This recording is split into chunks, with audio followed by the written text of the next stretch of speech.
5 mots pour décrire la loi pour la liberté de choisir son avenir professionnel et ses enjeux. Et le premier mot est probablement le plus important, c'est le mot compétence, parce que notre pays a des enjeux de compétences de court terme, avec les métiers en tension, parce qu'il a aussi des enjeux de compétences de moyen terme, avec les impacts du numérique, de l'intelligence artificielle, avec ceux de la transition écologique. Et donc cette loi, elle vise d'abord à répondre à ces enjeux collectifs de compétences. Le deuxième mot, c'est apprentissage, parce que cette loi, c'est un pari historique sur l'apprentissage, avec la libération des énergies, celle de l'offre d'abord, qui doit être plus riche, plus diverse, plus variée, plus adaptée aux besoins des entreprises, celle aussi de l'autonomie des branches dans la prise en charge de cette politique de l'apprentissage.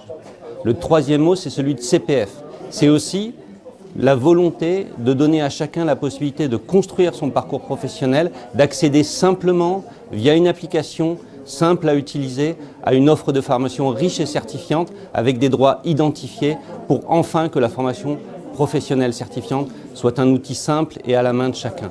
Le quatrième mot, c'est le mot branche. Parce que le choix qui est fait avec cette loi, c'est aussi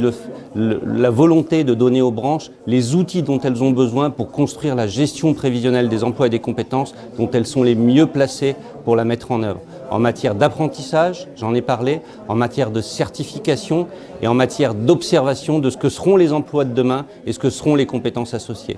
Et le dernier mot, c'est le mot entreprise, parce que cette loi, c'est aussi la volonté de donner aux entreprises la capacité, la possibilité, la liberté de construire des parcours et des plans de développement des compétences qui soient adaptés à leurs besoins et qui permettent de concilier leurs enjeux économiques et les enjeux individuels des actifs en matière de sécurisation des parcours, de leur parcours de développement des compétences.